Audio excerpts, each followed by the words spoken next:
தமிழர் விஜய் செக் திமுகவிற்கு இல்லை, பாஜக அதிமுகவிற்கு ஒரே நேரத்தில் ஆப்பு வைக்கும் தாவேக. அதாவது ஆப்பு வைக்கப் போகிறது தமிழக வெற்றி கழகம். சட்டசபை தேர்தலில் மாநில கட்சிக்கு தான் மக்கள் அதிக இடம் கொடுப்பார்கள். இதனால் சட்டசபை தேர்தலில் பாஜக அதிமுகவின் இடத்தை பிடிக்காது.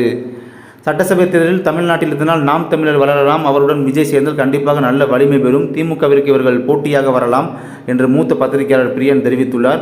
தமிழ்நாட்டில் பாஜக வளர்ந்துள்ளதாக அண்ணாமலை கூறி வரும் நிலையில் மூத்த பத்திரிகையாளர் பிரியன் ஒன் இந்தியா யூடியூப் சேனலுக்கு அது பற்றி பேட்டியளித்துள்ளார்.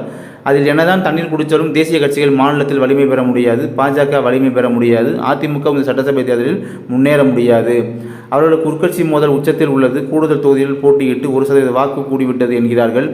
கடந்த முறையை விட 10 இடங்கள் கூடுதலாக போட்டியிட்டு உள்ளனர். அப்படி இருக்க அதிமுக எப்படி முன்னேற முடியும்? இங்கே தமிழ்நாட்டில் பாஜக வளரவில்லை, பாஜக வளர்ந்து விட்டதாக அண்ணாமலை கூறுகிறார். அண்ணாமலை வாக்கு வங்கி உயர்ந்தது என்று சொல்வதில் உண்மை இல்லை. அது டெல்லிக்கு புரிந்தால் பாஜக அவரை மாற்றும். பாஜக இந்த அளவிற்கு சட்டசபை தேர்தலில் வாக்குகளை வாங்காது, லோக்சபா தேர்தலில் வாங்கிய அளவிற்கு கூட பாஜக வாங்காது.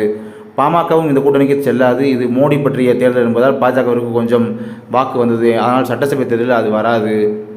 இதற்கிடையில் அண்ணாமலை நடந்து கொள்ளும் விதம், அவர் ரவுடிகளை கட்சியில் இணைத்தது, கூட்டணிகள் சொதப்பியது, மூத்த தலைவர்களை கட்சியை விட்டு அனுப்பியது என்று பல விஷயங்களை குறிப்பிட்டு பெரிய ரிப்போர்ட் அனுப்பியுள்ளாராம் தமிழிசை. முக்கியமாக அண்ணாமலையின் வார் ரூம் செயல்பட்டு விதத்தையும் ரிப்போர்ட்டாக தயார் செய்து மோடியிடம் கொடுக்க உள்ளாராம்.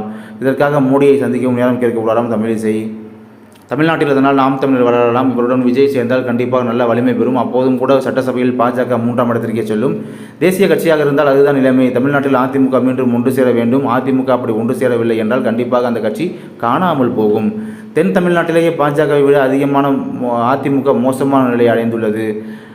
அதிமுக தெற்கில் 3ஆம் இடத்திற்கு சென்றுள்ளது. மாநில கட்சிக்குள் தான் மக்கள் தொகை அதிக இடம் கொடுப்பார்கள், ஆனால் சட்டசபை தேர்தலில் பாஜக அந்த இடத்தை பிடிக்காது.